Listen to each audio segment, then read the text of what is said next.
call it the good girl syndrome. They very often behave in such a way that's approved by society. They're doers. They're helpers. They are very often controlled in many areas. They have a hard time expressing anger. That's another non-approved of strong emotion. And they find that they get into a sexual relationship and they very often take care of the men. They're so busy worrying about whether the guy, they don't really stop and think about themselves. And their first exercise is taking time for themselves, taking an hour for themselves. And for instance, leisurely taking a bath. That's an example. Most of these women are shower people. You get in, you get out, take care of yourself, it's cleanliness, and that's all. So that was it. You know, if we'd had this conversation about as recently as 5 years ago, we would have had every feminist in New York on the phone complaining. Because the feminists took a position at one point that this was nonsense, that to insist that the majority of women have orgasms was foolish and a waste of time. It was not unnatural for women not to have orgasms, and therefore it was simply a chauvinist plot to take that position. You're telling me that, and we believed that at that time, I think. You're telling me this is not true, that what was your figure again? 92% of all women, given the proper therapy, can reach orgasms. Yeah, and many women you can just give a book. I usually suggest For Yourself by Lonnie Barbach. And many women can just read the book and become orgasmic. But they just read a book? Yeah, and read some exercises and find out that other women do this and it's okay, and they go ahead and they become orgasmic. It's fascinating. Well, I've got a lot more questions I want to ask you about this, and I'm sure you do, too. We're going to be back to take your calls on this subject. Call us right now, please, at 955-9800, and we'll be right back. In the mood, in the groove, in the mood, give me some kisses, you know. We're talking to Dr. Dagmar O'Connor, who's a sex therapist, and we're talking about the subject of orgasms. Specifically, we've been talking about women. Now, you said that with the proper therapy, that 92% of women can achieve orgasm. Yes. What we should delineate here is this. Can that percentage of women achieve orgasm during intercourse? 20% during the period of treatment time, which is 7 weeks, become orgasmic with intercourse. The other women may need longer time, and in a 2-year follow-up study, we found that over 50% of the women were capable of bringing it into the relationship. That was including women who did not have relationships. So if you deal with the relationship aspect, it's higher than that. Well, now, for men in the audience, then, now this is probably a disappointing statistic, because they've been sitting here thinking, gee, 92% of all women can achieve orgasm during intercourse. Now you say only 50%, optimum, can do that. Yeah. Then you're dealing again. You see, there are two issues. One is letting go, and the other is having difficulty letting go within a relationship. And that has to do with how difficult it is for you to have a relationship. And we know how difficult, look at our language. We talk about the opposite sex. I mean, that implies that there is a controversy here, rather than the complementary sex, that we need each other.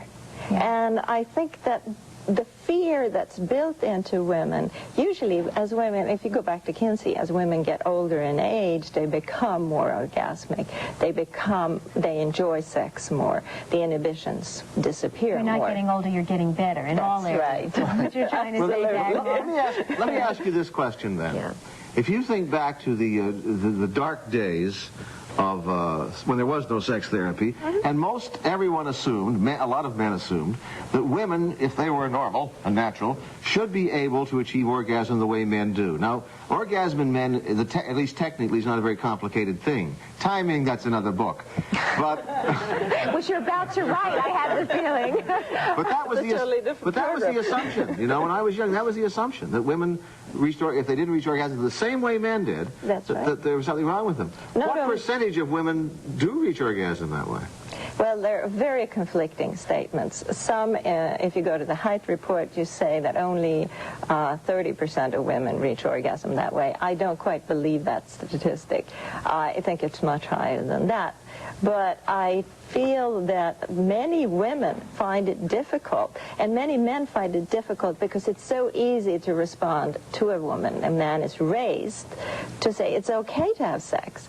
And his interpretation is, if she really loved me, she would be orgasmic. Or if I was a terrific lover, if I tried one more thing, she would respond. So what's your best piece of generic advice, the general advice you could give to men in dealing with women and to women in dealing with men?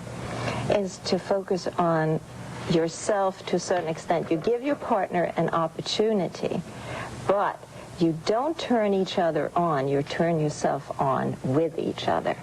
Same way you go to the movies. You can't make somebody enjoy the movies. You can buy the tickets, you can drive them there, but you can't make them enjoy the movie. It's the same thing. A broad analogy, but interesting. Okay, good morning. Good morning, New York. What's your question? Good morning. Yes. I was married twice. I have 2 children from my first marriage and 2 children from my second marriage. There was a 15-year span between births and marriages. I have never had an orgasm, and I find now in my second marriage, hopefully my last, I'm not happy sexually, and all I can do is fake it, you know, not to have my husband feel any less of a man. And this is the way I feel I have to live out my marriage, you know, and even to think of having an extramarital affair with someone, why should I when I can never, ever reach an orgasm? This is the way I feel. This is the complaint I hear all the time, and I don't think you have to live out your life without orgasms. I think you definitely can do something about it. First of all, I would buy For Yourself by Lonnie Barback. Read it. If that doesn't do something, what's the title of the book again? For Yourself. For Yourself is the title of the book. Yes. Okay. And the writer is Lonnie Barback. And read it. And if that doesn't, how-to books does not solve all the problems. And if that doesn't help, call a sex therapy program for help. But you know that people ask the thing about faking it all the time. And you know, Sure. if you really care about somebody, you really want them to feel good. And I'm sure that's the question. Do you believe in a little white lie now and again? I have women who come into my groups faking orgasms, not telling their partner that they go through therapy, coming back having real orgasms, and he does not know the difference. That's right. Okay. Well, what an unfeeling lug. That is not Well, true. Doug, that I think happens. that, but again, what they're faking, is orgasm during intercourse. I mean, as we've alluded to, there are other ways of doing this. Sure. But there are many other ways of doing it. And hopefully, these women will, and most of my women will end up being orgasmic in all of these ways. Okay, we got another question right now. Sorry, I didn't mean to block you off. Good morning, you're on Good Morning New York. What's your question for Dr. O'Connor? Hi. I never had a problem reaching an orgasm when I first started having sex until I was about 30. And now I'm 38, and you could count on one hand how many times in the past 8 years I have reached an orgasm. Are you still with the same partner? No, I'm not. Okay. I was with different partners before, though, and never had a problem. Well, I don't think we have enough time on the phone call, but what I would ask is what went on in your life at that time, what was different before, what happened. Because having orgasm is not a mechanical thing. It's an expression of personality, expression of anxieties, relationships, and many things like this. And of course you can be suddenly turned off by something and suddenly be scared and hold back. And what happened in your life at that time, I can't tell, but I think you can think about it. Is it worth going to a general therapist first? Because it may be just a general problem. It can be, and both ways. You can either go to a sex therapist and talk about it or have a psychological background, or you can go to a general therapist. The problem with many general therapists is they're not trained to deal specific with sexual problems. I have a good follow-up question to that lady's problem, and that is, all of us have gone through periods in our life where it's just not as good. And it may have nothing to do with the partner. You may be depressed about work or not feeling great or whatever. At what point, so should you worry and really think of professional advisor, or should you just accept and say, okay, it's not a good time for whatever reason, and I'm going to pass it soon? I think that if you find that it's a short period of time, don't worry about it. Yeah. Because the same thing happens. If you go to the same restaurant and order exactly the same meal and it's cooked the same way, it's not going to taste the same way every time. And if you have a problem for a period of time, you should relate it to what you're doing in your life, absolutely. But if you find it won't go away, and that you get concerned, absolutely ask somebody. Just come in for one session and talk to somebody and get it off your chest. Okay,